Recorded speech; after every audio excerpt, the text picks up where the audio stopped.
ग्रहण के नाम से लोगों के मन में भय पैदा होता है, आशंकाएं पैदा होती हैं और लोग ऐसा मान करके चलते हैं कि ग्रहण है तो इसके प्रभाव बुरे होंगे। क्या वास्तव में ग्रहण के प्रभाव हमेशा बुरे होते हैं? ग्रहण का देश दुनिया पर, जीवन पर क्या प्रभाव पड़ता है और ग्रहण के पीछे की वास्तविकता क्या है?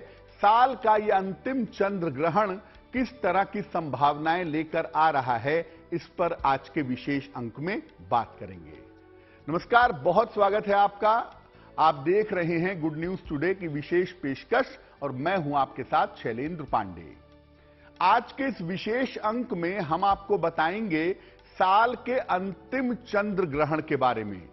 यह चंद्र ग्रहण कैसा है, किस राशि से इसका संबंध है, देश दुनिया पर इसका कैसा प्रभाव पड़ेगा, इस ग्रहण का राशियों पर अलग अलग असर कैसा होगा, किस तरह की सावधानियां बरतनी हैं और ग्रहण के बाद किस तरह के उपाय करने हैं। यानी चंद्र ग्रहण से जुड़ी हुई हर छोटी बड़ी जानकारी आपको इस विशेष अंक में हम देने का प्रयास करेंगे। तो चलिए कार्यक्रम की शुरुआत करते हैं और सबसे पहले यह समझते हैं कि इस बार चंद्र ग्रहण का मामला क्या है। साल के अंतिम चंद्र ग्रहण की बात करें तो यह वर्ष का अंतिम चंद्र ग्रहण है और इसकी विशेषता यह है कि यह पूर्ण चंद्र ग्रहण है। यह मध्य दोपहर में 8 तारीख को, 8 नवंबर को मध्य दोपहर में है। 1:32 पर इसकी शुरुआत हो रही है। 8 नवंबर मध्य दोपहर 1:32 पर इसका आरंभ है। लेकिन भारत में चूंकि उस समय दोपहर होगा, इसलिए भारत में इसका दर्शन होगा चंद्रमा के उदय के साथ, यानी लगभग शाम को 5:30 बजे के आसपास से भारतवर्ष में इसका दर्शन संभव है। यह पूर्ण चंद्र ग्रहण शाम को 7:26 पर समाप्त हो रहा है, यानी इसकी समाप्ति है 8 नवंबर को शाम को 7:26 तक। अब चूंकि यह ग्रहण दर्शनीय है, दिखाई देगा, इसलिए इसका सूतक भी लगेगा। चंद्र ग्रहण के सूतक का आरंभ जो है वो 8 नवंबर को है प्रातः 9:21 पर और सूतक काल की जो समाप्ति है वो है 8 नवंबर को शाम को 6:18 पर। अब इसमें दो बातें समझिए। पहली बात यह है कि ये चंद्र ग्रहण दोपहर में तो शुरू होगा, लेकिन भारतवर्ष में इसके दर्शन शाम को कुछ समय के लिए होंगे चंद्रमा के उदय के साथ। पहली बात। दूसरी बात यह है कि जब सूतक लगता है तो वो 12 घंटे पहले लग जाता है ग्रहण के, तो लगभग उस समय से सूतक लग जाएगा, मंदिरों के पट बंद हो जाएंगे, शुभ और मंगल कार्य फिलहाल रोक दिए जाएंगे। अगर हम ज्योतिषीय नजरिए से देखें, ज्योतिष से इसको समझें, तो यह ग्रहण है मेष राशि और भरणी नक्षत्र में। भचक्र की पहली राशि मेष और दूसरा नक्षत्र भरणी। भरणी नक्षत्र और मेष राशि में यह ग्रहण है। अब मेष राशि में यह ग्रहण है, इसका मतलब यह नहीं है कि बाकी राशियों पर इसका प्रभाव नहीं होगा। अलग अलग राशियों पर इस ग्रहण के प्रभाव दिखाई देंगे और सामान्यतः इस ग्रहण का प्रभाव अगले 15 दिन से अगले 1 महीने तक अलग अलग राशियों पर दिखाई देगा। अब ऐसा माना जाता है कि चंद्र ग्रहण जिन जिन जगहों पर दिखाई देता है, वहां पर उसके प्रभाव थोड़े ज्यादा होते हैं। वैसे देखिए, ग्रहण कहीं भी लगेगा, दिखे या न दिखे, आपके जीवन पर असर डालेगा, क्योंकि चंद्रमा या सूर्य जिसका भी ग्रहण है वो तो प्रभावित होंगे ही, तो आप भी इससे प्रभावित होंगे। अब चंद्र ग्रहण किन किन जगहों पर दिखाई देगा ये भी जान लेते हैं।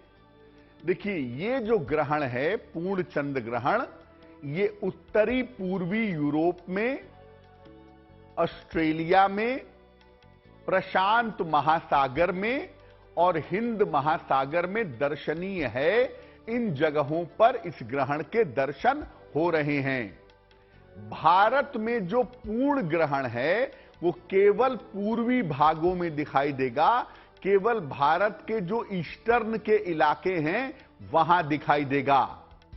और जो आंशिक ग्रहण है जो शाम को दिखेगा भारत में, वास्तव में ये आंशिक हिस्सा इस ग्रहण का भारत के अधिकांश हिस्सों में दिखाई देगा। इसीलिए भारत पर इस ग्रहण के ज्यादा प्रभाव पड़ेंगे। कोलकाता, पटना, सिलीगुड़ी, रांची और गुवाहाटी में पूर्ण चंद्र ग्रहण के दर्शन हो सकेंगे।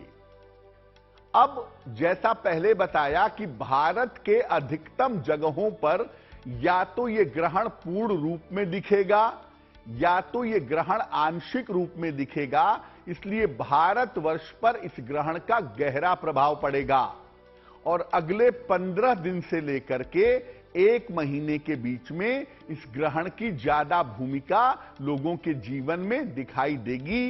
देश दुनिया पर, लोगों पर और अलग अलग राशियों पर इस ग्रहण के प्रभाव पड़ेंगे।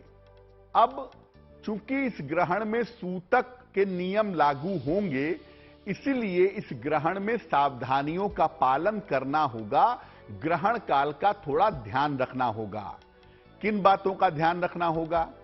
दर्शन के हिसाब से अगर हम देखें भारतवर्ष में ग्रहण के दर्शन कब होंगे, तो उस हिसाब से शाम के 5:31 से शाम के 6:18 तक ही वास्तविक ग्रहण काल है। शाम 5:31 से शाम को 6:18 तक वास्तविक ग्रहण काल है। इस काल में प्रयास करना चाहिए कि आप कोई आहार ग्रहण ना करें, कोई भोजन ग्रहण ना करें, कोई आहार ना खाएं। और ये ग्रहण का समय जो होता है ये बड़ा कीमती समय है, बड़ा महत्वपूर्ण समय है। इस समय में आप ईश्वर के जिस भी स्वरूप की पूजा करते हो उनकी उपासना करने से आपको लाभ होगा। अगर आप ध्यान करते हो तो ध्यान करें, अगर आप मंत्र जप करते हो तो मंत्र जप करें, अगर आप कीर्तन भजन करते हो तो कीर्तन भजन करें। यानी ग्रहण काल का पूरा फायदा उठाएं और ईश्वर के जिस स्वरूप की उपासना करते हो उस स्वरूप की उपासना आपको करनी चाहिए। और अगर आप ऐसा नहीं कर पाते तो कम से कम भगवान के नाम का भजन कीर्तन करें। हरे राम राम राम हरे हरे, हरे कृष्ण कृष्ण कृष्ण हरे हरे। ये कीर्तन का एक महामंत्र है, इसका भी आप जप कर सकते हैं। जब ग्रहण काल समाप्त हो जाएगा शाम को लगभग 6:30 बजे के आसपास, उसके आसपास जब ग्रहण समाप्त हो जाएगा तो संभव हो तो स्नान कर लें या हाथ पैर धो करके कुछ न कुछ चंद्रमा की वस्तुओं का दान करें। अब चूंकि ये चंद्र ग्रहण है इसलिए इसमें चंद्रमा की वस्तुओं का दान करना ज्यादा महत्वपूर्ण होगा, ज्यादा इंपॉर्टेंट होगा।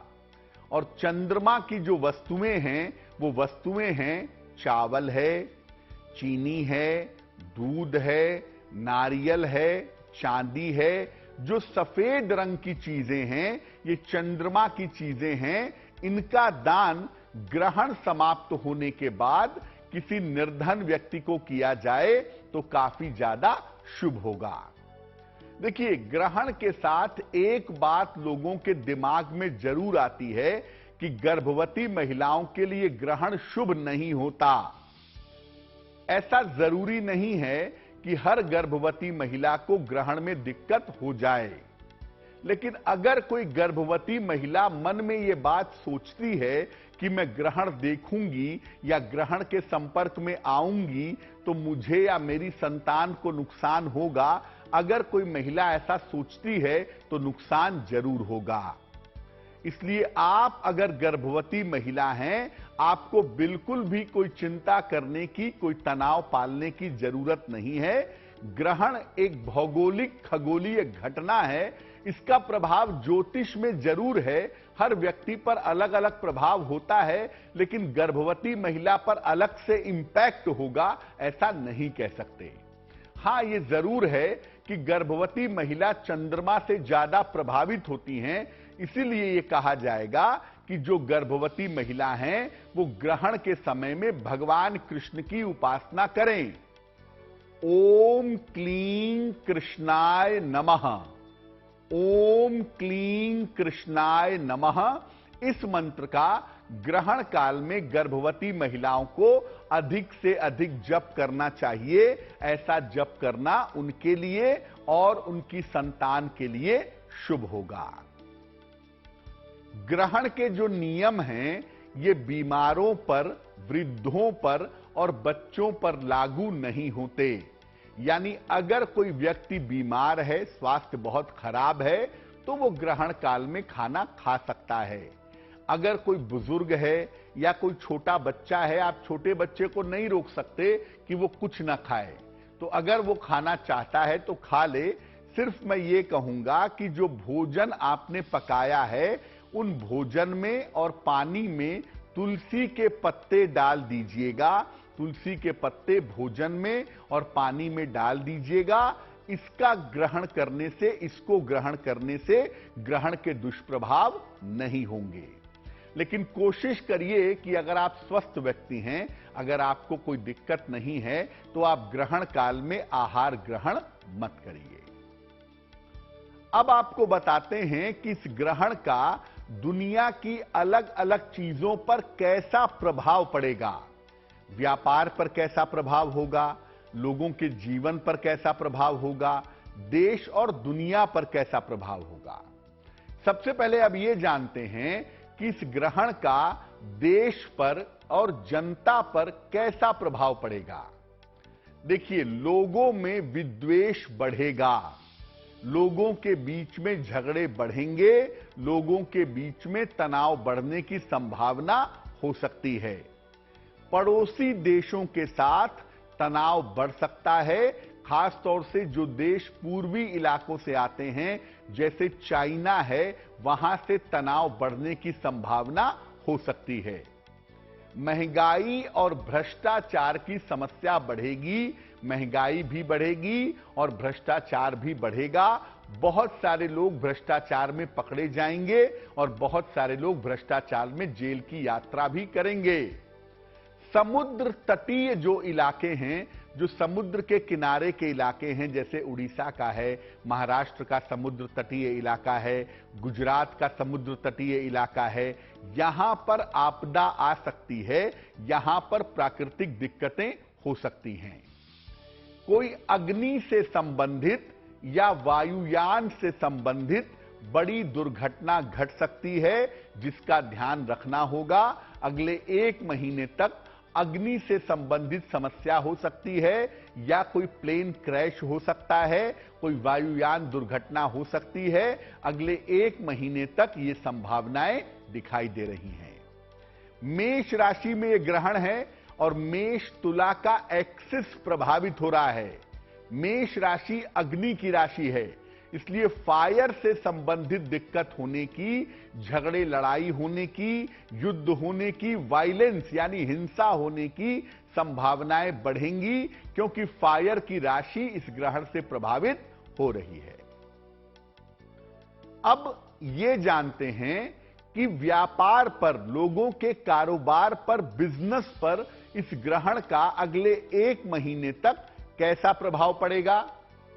देखिए, कारोबार में बड़े उतार चढ़ाव की संभावना बनेगी। लोगों को, सामान्य जो कारोबारी हैं, सामान्य जो व्यापार करने वाले हैं, इनके कारोबार में भी बड़ा उतार चढ़ाव होगा। शेयर बाजार और कीमती धातु के जो व्यापारी हैं वो सावधान रहें। शेयर बाजार क्रैश कर सकता है, शेयर बाजार एकदम से नीचे आ सकता है, और जो कीमती धातुओं के मूल्य हैं या तो एकदम से बढ़ सकते हैं या तो एकदम से घट सकते हैं। इसीलिए शेयर बाजार के जो व्यापारी हैं, जो लोग शेयर बाजार में इन्वेस्टमेंट करते हैं या कीमती धातुओं से सोने चांदी आदि से संबंध रखते हैं, उनको सावधानी रखना जरूरी होगा। देखिए, अगर आप इस समय कोई लोन लेने जा रहे हैं, इस समय अगर आप कोई कर्जा लेने जा रहे हैं, तो कर्ज के लेन देन में सावधानी रखिएगा। अगर आप कोई कर्जा लेंगे तो इस समय कर्ज के लेन देन में बहुत सोचिएगा, बहुत विचारिएगा। अगर कर्जा लेना ही है, 1 महीने इसको टाल सकें तो ज्यादा बेहतर होगा। और साझेदारी के मामले में सतर्कता बरतना आवश्यक होगा। जो लोग पार्टनरशिप में व्यवसाय करते हैं, जो लोग साझेदारी में व्यापार करते हैं, उन्हें अलर्ट रहना होगा, उन्हें सावधान रहना होगा। तो देखिए, कारोबार के मामले में भी इस ग्रहण का गहरा असर आने वाले समय में दिखाई दे रहा है, जिसको देख लेना चाहिए और समझ लेना चाहिए। सूर्य ग्रहण की बात हो या चंद्र ग्रहण की बात हो, दोनों ही ग्रहों को हम राजसी ग्रह कहते हैं, रॉयल प्लेनेट कहते हैं। तो जब ये राजसी ग्रह हैं, तो राज्य पर, राजनीति पर और राजनेताओं पर असर जरूर डालते हैं। तो इस चंद्र ग्रहण का राजनीति पर और राजनेताओं पर क्या असर होगा, वो भी जान लेते हैं। राजनीति में रिश्ते टूटेंगे भी और जुड़ेंगे भी। लोग अपनी पार्टियां बदलेंगे, नई पार्टियों में जाएंगे, नई जगह निष्ठा निभाएंगे, ऐसा हो सकता है। जहां जहां जो पार्टी सत्ता में है, बहुत सारे राज्यों के चुनाव होने की संभावना भी बन रही है इस चंद्र ग्रहण की परछाई में। तो जहां जहां पर जो पार्टी सत्ता में है, उसे वहां पर नुकसान हो सकता है। इसलिए सत्तारूढ़ पार्टी को बहुत सावधानी रखनी होगी। किसी बड़े राजनेता के साथ कोई दुर्घटना घट सकती है, खास तौर से जिन राजनेताओं की कुंडली में राहु चंद्रमा या राहु सूर्य का एक्सिस है, ऐसे राजनेताओं को बहुत ध्यान रखना होगा। जिन राजनेताओं की उम्र थोड़ी ज्यादा है, 75 वर्ष से ज्यादा की उम्र है, ऐसे राजनेताओं को बड़ी सावधानी रखनी होगी अपने स्वास्थ्य के मामले में। तो देखिए, ये ग्रहण ज्यादातर बेहतर संकेत नहीं दे रहा है। हालांकि कुछ राशियों के लिए इस ग्रहण के प्रभाव बेहतर होंगे, लेकिन ये ग्रहण कह रहा है कि अगले 1 महीने तक आप लोगों को दुनिया को ध्यान रखने की जरूरत है, क्योंकि चंद्रमा इसमें इन्वॉल्व है। मेष राशि जो अग्नि की राशि है, वो इन्वॉल्व है। इसीलिए ग्रहण के प्रभाव बड़े ही भयंकर दिखाई दे रहे हैं। अब आपको बताते हैं कि अगले 1 महीने तक अलग अलग राशि के लोगों पर इस ग्रहण का क्या प्रभाव पड़ेगा, और जब ग्रहण समाप्त हो जाए तो अलग अलग राशि के लोग कौन सा उपाय करें कि ग्रहण के दुष्प्रभाव, ग्रहण की बाधा उनको परेशान ना करे। सबसे पहले जानते हैं मेष राशि के बारे में। देखिए, ये ग्रहण लग रहा है मेष राशि में, इसलिए सबसे ज्यादा जो इसका इंपैक्ट है, सबसे ज्यादा जो इसका प्रभाव है, वो मेष राशि पर ही है। इसीलिए मेष राशि के लोग अपने स्वास्थ्य का और अपनी दुर्घटनाओं का बहुत ध्यान रखेंगे। इस समय आपकी सेहत काफी बिगड़ सकती है और किसी बड़ी दुर्घटना के शिकार हो सकते हैं। करियर में कोई रिस्क मत लीजिएगा। आप व्यापारी हों या आप नौकरी वाले व्यक्ति हों, अगले 1 महीने तक करियर में रिस्क मत लीजिएगा, वरना आप किसी बड़ी मुश्किल में फंस सकते हैं। तो करियर में कोई भी जोखिम इस समय लेना आपके लिए बेहतर नहीं होगा। अब क्या उपाय किया जाए कि ग्रहण के दुष्प्रभाव न पड़े? जब ग्रहण शाम को समाप्त हो जाता है, लगभग 6:30 बजे के आसपास, उसके बाद स्नान आदि करके किसी गरीब आदमी को, किसी निर्धन व्यक्ति को अगर आप चावल का दान कर दें, तो ग्रहण के दुष्प्रभाव से निश्चित रूप से आप बचे रहेंगे। वृषभ राशि, ग्रहण की वजह से आपके करियर में अचानक परिवर्तन हो सकता है, अचानक बदलाव हो सकता है, यह संभावना बन रही है। अगले 1 महीने में आपके करियर में कोई सडन चेंज होगा। मानसिक समस्याएं थोड़ा आपको परेशान कर सकती हैं, मानसिक समस्याएं आपकी बढ़ सकती हैं। मेंटली अपने आप को ठीक रखने का प्रयास करिए। छोटी छोटी बातों पर चिंता करने से और डिप्रेशन से बचिएगा। अवसाद का ध्यान रखिएगा।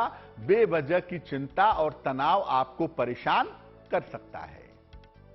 क्या करें उपाय? ग्रहण जब समाप्त हो जाए तो वृषभ राशि के लोग स्नान आदि करके किसी गरीब आदमी को अगर चीनी का दान कर दें, देखिए मात्रा निश्चित नहीं है, 100 ग्राम, 1 किलो, आधा किलो, जितना भी चाहें। ग्रहण के बाद अगर आप किसी निर्धन व्यक्ति को चीनी का दान कर दें तो निश्चित रूप से ग्रहण का दुष्प्रभाव आपके ऊपर नहीं होगा। मिथुन राशि, आपके लिए यह ग्रहण शुभ परिणाम दिखा रहा है। आपके लिए ग्रहण के परिणाम और प्रभाव अच्छे हैं। आपके बहुत सारे रुके हुए काम इस समय पूरे होंगे। अगर आप कोशिश करके देखें, करियर से संबंधित जो भी मुश्किलें हैं वो दूर होंगी। रुका हुआ पैसा आपको प्राप्त होगा और अगले 1 महीने में करियर में आपको लाभ होने की संभावना बन रही है। जो लोग आपके शत्रु हैं, जो लोग आपके विरोधी हैं, वो लोग इस समय परास्त होंगे। आपका सामना कोई नहीं कर सकेगा और आप बड़ी सफलता के साथ अपने करियर में मजबूती से खड़े हो जाएंगे। क्या करना चाहिए? देखिए, ग्रहण आपके लिए शुभ है, तो सिर्फ आप ऐसा करिएगा कि ग्रहण समाप्त होने के बाद भगवान शिव को जल चढ़ा दीजिएगा, भगवान शिव का आभार व्यक्त करिएगा, भगवान शिव से कृपा की प्रार्थना करिएगा। तो ग्रहण के जो परिणाम हैं, जो प्रभाव हैं, वो आपके लिए वैसे भी शुभ हैं और भी ज्यादा शुभ होंगे। कर्क राशि, देखिए करियर में और जीवन में बड़े परिवर्तन होने का समय होगा। आपके करियर में कोई बड़ा बदलाव हो सकता है, कोई नया मौका मिल सकता है, जीवन में बड़े परिवर्तन हो सकते हैं। स्थान परिवर्तन का कोई महत्वपूर्ण निर्णय आप इस समय ले सकते हैं। आपके जो रिश्ते हैं, आपके जो संबंध हैं अपने लोगों के साथ, अपने परिवारजनों के साथ, उन रिश्तों में और उन संबंधों में सावधानी बनाए रखिएगा, क्योंकि देखिए बाकी चीजें आपके लिए ठीक हैं और ग्रहण के बाद अगले 1 महीने में बहुत सारी चीजें आपकी रास्ते पे आएंगी, लेकिन अपने रिश्तों का और अपने संबंधों का आपको ध्यान बनाए रखना जरूरी होगा। क्या उपाय करेंगे? ग्रहण समाप्त हो जाने के बाद स्नान करके अगर आप किसी निर्धन व्यक्ति को दूध का दान कर दें तो ग्रहण के प्रभाव आपके लिए शुभ होंगे। सिंह राशि, स्वास्थ्य एकदम से बिगड़ सकता है, स्वास्थ्य में एकदम से समस्या आ सकती है। स्वास्थ्य का ध्यान रखिए और दुर्घटनाओं से बचिए। दुर्घटनाएं आपके साथ हो सकती हैं, आपको परेशान कर सकती हैं, तो स्वास्थ्य की समस्याएं और दुर्घटनाओं से इस समय आपको बचना होगा। किसी तरह की कोई मुकदमेबाजी ना हो, किसी तरह का कोई विवाद ना हो, किसी तरह का कोई झगड़ा झंझट ना हो, इस पर ध्यान बनाए रखना आपके लिए जरूरी होगा। यानी ये ग्रहण आपके सेहत के मामले में और वाद विवाद के मामले में बहुत शुभ दिखाई नहीं दे रहा है। क्या उपाय करेंगे? ग्रहण के बाद स्नान कर लें और स्नान करने के बाद किसी निर्धन व्यक्ति को अगर आप चावल का दान कर दें तो ग्रहण के परिणाम और प्रभाव आपके लिए शुभ होंगे। कन्या राशि, दुर्घटनाएं हो सकती हैं और स्वास्थ्य की गंभीर समस्या हो सकती है। भयंकर दुर्घटना और स्वास्थ्य की गंभीर समस्या से बचिएगा। अब ऐसा जरूरी नहीं है कि दुर्घटना वाहन से ही हो, घर में भी हो सकती है, फिसल के गिर भी सकते हैं। तो दुर्घटनाओं से और स्वास्थ्य की गंभीर समस्याओं से कन्या वालों को बचना है।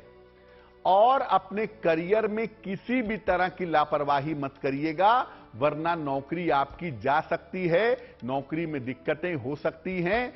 करियर में किसी तरह की लापरवाही ना करें। ग्रहण के प्रभाव आपके लिए विशेष निगेटिव दिखाई देते हैं, बहुत ध्यान रखिएगा। क्या करेंगे?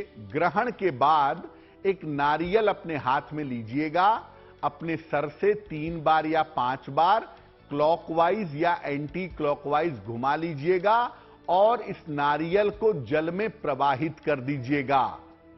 अगर आप ऐसा कर लेते हैं तो ग्रहण के बड़े दुष्प्रभावों से, बड़ी समस्याओं से सुरक्षित बने रहेंगे। तुला राशि, आपको अपने वैवाहिक जीवन का बहुत ध्यान रखना है। वैवाहिक जीवन में बेवजह का शक, बेवजह का वहम, बेवजह के विवाद आपको परेशान कर सकते हैं, इसलिए वैवाहिक जीवन का बहुत ध्यान रखिएगा। इस समय आपको पेट की समस्या परेशान कर सकती है और बेवजह अपयश के शिकार हो सकते हैं। बेवजह अपयश आपको हो सकता है, सावधान रहिएगा। ग्रहण के बाद अगर आप चीनी का दान करें, किसी निर्धन व्यक्ति को ग्रहण समाप्त होने के बाद आप स्नान कर लें और किसी निर्धन व्यक्ति को अगर थोड़े से चीनी का आप दान कर दें तो ग्रहण के प्रभाव, ग्रहण के परिणाम आपके लिए बेहतर हो जाएंगे। वृश्चिक राशि, आपके लिए भी ग्रहण के परिणाम शुभ हैं और ये परिणाम कहते हैं कि आपको करियर में कोई अचानक सफलता मिल सकती है, कोई आकस्मिक सफलता मिलने की संभावना बनती है।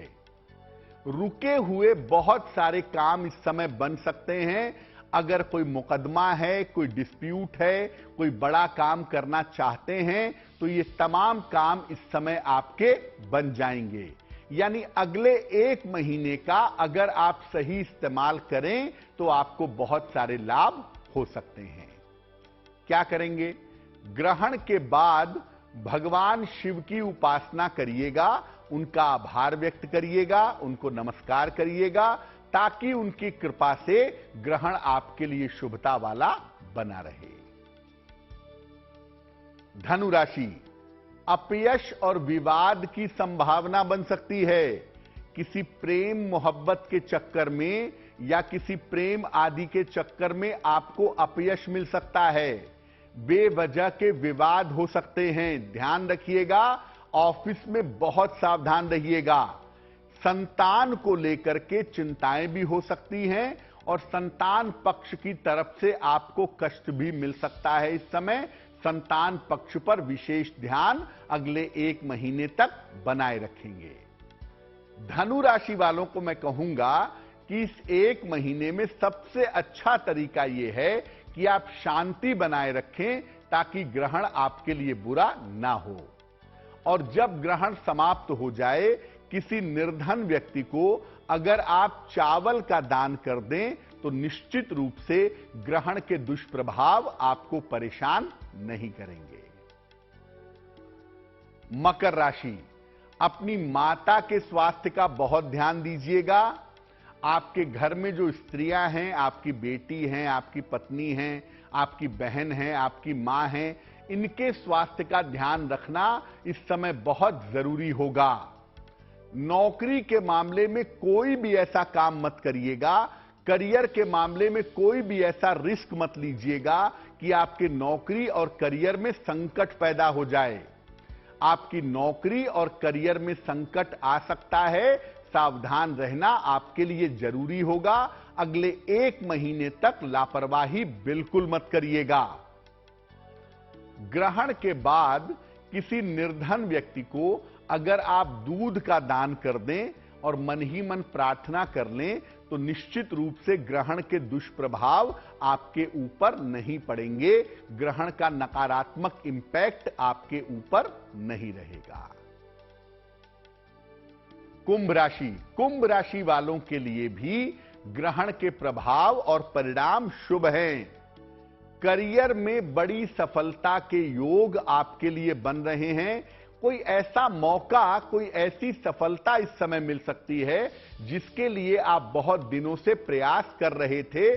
करियर में बड़ी सफलता आ सकती है और इस समय धन का, संपत्ति का लाभ भी आपको हो सकता है। प्रॉपर्टी का फायदा होना, पैसे का फायदा होना आपके लिए संभावित दिखाई दे रहा है। तो देखिए, कुंभ वालों के लिए ग्रहण बहुत अच्छा है। अगले 1 महीने का पूरा इस्तेमाल करिए ताकि इस ग्रहण का पूरा लाभ आप उठा सकें। ग्रहण के बाद भगवान शिव को जल चढ़ा दें, भगवान शिव के सामने बैठ करके प्रार्थना करें, भगवान शिव की उपासना करें, आपके लिए बहुत अच्छा रहेगा। उनका आभार व्यक्त करें ताकि उनकी कृपा से ग्रहण आपके लिए और भी शुभ बना रहे। मीन राशि, धन संबंधी मामलों में बड़ी सावधानी रखिएगा। अगर कहीं पर पैसा लगाने जा रहे हैं, कहीं पर पैसे का इन्वेस्टमेंट करने जा रहे हैं, किसी को पैसा देने जा रहे हैं, तो अलर्ट हो जाइए, क्योंकि अगर आप लापरवाही करेंगे तो आपका पैसा डूब जाएगा। पेट और कारोबार की समस्याएं भी आपको परेशान कर सकती हैं। अपने डाइजेशन का बहुत ध्यान रखिएगा और अपने कारोबार के मामलों का बहुत ध्यान रखिएगा, क्योंकि पेट के मामले में और कारोबार के मामले में आपको दिक्कतें हो सकती हैं। क्या करना चाहिए? ग्रहण के बाद दूध का दान करिएगा। जब ग्रहण समाप्त हो जाए तो स्नान आदि करके दूध का दान किसी निर्धन व्यक्ति को करिएगा। ग्रहण के दुष्प्रभाव आपको परेशान नहीं करेंगे। ग्रहण के साथ 2 बातें समझना आपके लिए और भी जरूरी है। एक, आप ग्रहण के दौरान क्या करेंगे, जब ग्रहण चलेगा उस समय का फायदा कैसे उठाएंगे, और दूसरा, ग्रहण के पश्चात क्या करेंगे। एक मन में लोगों के सवाल पैदा होता है कि क्या ग्रहण के बाद अपने घर के मंदिर की सफाई की जाए, अपने घर के मंदिर की धुलाई की जाए, उसके बाद पूजा की जाए, ऐसा किया जाए क्या? पहले बताते हैं कि ग्रहण के दौरान क्या करें। देखिए, ग्रहण का एक मतलब होता है एक्सेप्ट करना, स्वीकार करना। जब आप ग्रहण के दौरान प्रार्थना करते हैं, जब आप ग्रहण के दौरान पूजा करते हैं, तो ईश्वर आपकी प्रार्थना को स्वीकार करता है और आपकी समस्याओं को ग्रहण कर लेता है। इसीलिए ग्रहण के दौरान अगर आप पूजा पाठ करेंगे, पूजा उपासना करेंगे, तो ईश्वर आपकी समस्याओं को ग्रहण कर लेंगे। क्या करेंगे? ग्रहण के पहले, जब ग्रहण शुरू हो रहा है, मोटे तौर पे दोपहर में 1:15 बजे के आसपास शुरू हो रहा है, लेकिन भारत में 5:30 बजे के बाद से ही आप इसकी मोटे तौर पे शुरुआत मानिए। तो शाम को 5 बजे के पहले आप नहा लीजिए और नहा करके साफ वस्त्र पहन करके भगवान शिव के सामने बैठिए। अगर घर में शिवलिंग है तो शिवलिंग के सामने भी बैठ जाइए। इसके बाद एक घी का दीपक जलाइए और भगवान शिव को सफेद फूल चढ़ाइए। अगर वास्तव में ऐसा नहीं कर सकते तो मानसिक रूप से एक घी का दीपक जलाएं और भगवान शिव को सफेद फूल अर्पित करें। इसके बाद या तो शिव तांडव स्तोत्र का पाठ करें, जटाटवी गलत जल प्रवाह पावत स्थले गलेव लंब लंबिताम भुजंग तुंग मालिकाम डमड डमड डमड डमड निनाद वड्ड वर्मयम चकार चंड तांडवम तनोतु नः शिव शिवम। शिव तांडव स्तोत्र का पाठ करें या ओम चंद्रशेखराय नमः, ओम चंद्रशेखराय नमः इस मंत्र का जप करें। और कोई मंत्र नहीं जप पाते तो कम से कम नमः शिवाय का अधिक से अधिक जप करें। चंद्र ग्रहण के समय में नमः शिवाय का जप करना भी बहुत अच्छा होगा। और चंद्रमा नियंत्रित होते हैं भगवान शिव से, इसलिए भगवान शिव की पूजा अगर आप चंद्र ग्रहण के समय में करके प्रार्थना करते हैं तो वो प्रार्थना आपकी स्वीकार होगी, वो प्रार्थना आपकी एक्सेप्ट होगी।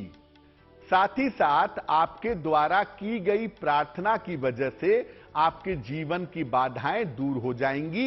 ये काम ग्रहण के दौरान ही करिएगा। शाम को लगभग 5:30 बजे से 6:30 बजे के बीच में आप भगवान शिव की अधिक से अधिक पूजा करिएगा और भगवान शिव से कृपा की प्रार्थना करिएगा।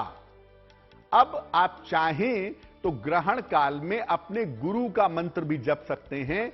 जो लोग दीक्षित हैं, जिनको दीक्षा मिली हुई है, वो अपने गुरु का मंत्र जप सकते हैं, इष्ट मंत्र का जप कर सकते हैं। और अगर गुरु मंत्र और इष्ट मंत्र नहीं है तो भगवान शिव के मंत्र का जप करना भी इनके लिए अच्छा होगा। अब दूसरी बात, ग्रहण के बाद क्या करें? देखिए, ग्रहण के बाद ऐसा जरूरी नहीं है कि आप अपने मंदिरों की सफाई करें और मंदिरों को धोएं। ये नियम वहां लागू होते हैं जहां पर देवी देवता की मूर्तियां प्राण प्रतिष्ठित होती हैं।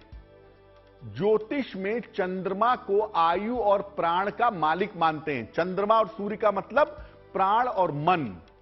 तो चंद्रमा सूर्य इन्वॉल्व होते हैं। तो जब मूर्तियों में प्राण प्रतिष्ठा होती है तो उनकी तरंगों पर असर पड़ जाता है, उनके वाइब्रेशन पर असर पड़ जाता है। इसीलिए कहा जाता है कि मंदिरों के कपाट बंद कर दिए जाएं। घर में अगर आपके प्राण प्रतिष्ठित मूर्ति है तब तो आप मंदिरों की सफाई करेंगे, अपने घर के पूरी अच्छी तरह से सफाई धुलाई करेंगे, पुनः उन्हें स्थापित करेंगे और पुनः पूजा करेंगे। लेकिन अगर प्राण प्रतिष्ठा घर की मूर्तियों की नहीं है, सामान्य रूप से आपने मूर्ति रखी है, सामान्य रूप से आपने चित्र रखा है, तो आप ग्रहण के बाद स्नान करके सामान्य रूप से पूजा स्थान में बैठ करके पूजा कर सकते हैं। और ग्रहण के बाद पुनः आप भगवान शिव की पूजा कर सकते हैं। ग्रहण के बाद चंद्रमा का मंत्र है ओम सोम सोमाय नमः, इस मंत्र का जप कर सकते हैं। ओम श्रांग श्रीं श्रौं सह चंद्रमसे नमः, इस मंत्र का जप कर सकते हैं। ये जप करने के बाद, ग्रहण के बाद आप प्रार्थना कर सकते हैं कि भगवान शिव की कृपा से आपके ऊपर ग्रहण का कोई दुष्प्रभाव ना पड़े। ये दूसरी बात हो गई। तीसरी बात यह है कि ग्रहण के बाद उपाय क्या किए जाएं। ग्रहण के बाद सबसे पहले आप नहाएंगे, भगवान शिव की पूजा करेंगे, चंद्रमा की पूजा करेंगे और उसके बाद चंद्रमा से संबंधित जो वस्तुएं हैं उनका दान करेंगे। जैसे चावल का, चीनी का, दूध का, नारियल का, चांदी का। अगर आप इसका दान किसी निर्धन व्यक्ति को ग्रहण के उपरांत कर देते हैं, ग्रहण के बाद कर देते हैं, तो निश्चित रूप से आप ये समझिए कि ग्रहण का दुष्प्रभाव आपके ऊपर उतना ज्यादा नहीं पड़ेगा। तो ग्रहण के समय का इस्तेमाल करें मंत्र जप करने के लिए, ग्रहण के बाद भी मंत्र जप करें और ग्रहण के पश्चात हो जाने के बाद, ग्रहण के बाद पूजा कर लेने के बाद आप चंद्रमा की वस्तुओं का दान करें तो आपके लिए बहुत शुभ रहेगा। ग्रहण के दौरान कौन से मंत्रों का जप किया जाए, आपको 2-3 मंत्र बता देते हैं, जिनमें से किसी भी एक मंत्र का जप आप ग्रहण के दौरान कर सकते हैं। पहला मंत्र नमः शिवाय, सबसे बढ़िया, सबसे अचूक और सबसे ताकतवर मंत्र नमः शिवाय ग्रहण के दौरान आप जप सकते हैं। दूसरा मंत्र ओम चंद्रशेखराय नमः, इस मंत्र का भी आप जप कर सकते हैं। तीसरा मंत्र चंद्रमा का ओम सोम सोमाय नमः, इस मंत्र का भी जप कर सकते हैं। चौथा मंत्र भी चंद्रमा का ओम श्रांग श्रीं श्रौं सह चंद्रमसे नमः, इस मंत्र का भी आप जप कर सकते हैं।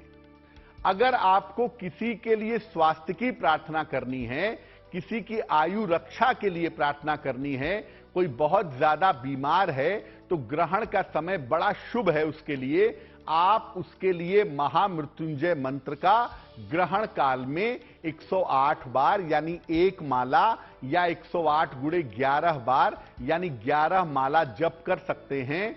ओम त्र्यंबकम यजामहे सुगंधिम पुष्टिवर्धनम उर्वारुकमिव बंधनान मृत्योर्मुक्षीय मामृतात्। इस महामृत्युंजय मंत्र का आप अपने स्वयं की रक्षा के लिए, किसी बीमार व्यक्ति की रक्षा के लिए और किसी के स्वास्थ्य की समस्या को दूर करने के लिए जप कर सकते हैं। तो देखिए, चंद्र ग्रहण को लेके मन में बहुत दुविधा पालने की, बहुत भयग्रस्त होने की आवश्यकता नहीं है। अगर आप उपाय करेंगे और चंद्र ग्रहण को समझेंगे तो चंद्र ग्रहण आपके लिए अनिष्टकारी नहीं होगा। आपका आने वाला समय मंगलमय हो, इसी कामना के साथ मुझे दीजिए इजाजत। देश और दुनिया की तमाम खबरों के लिए देखते रहिए गुड न्यूज टुडे। नमस्कार।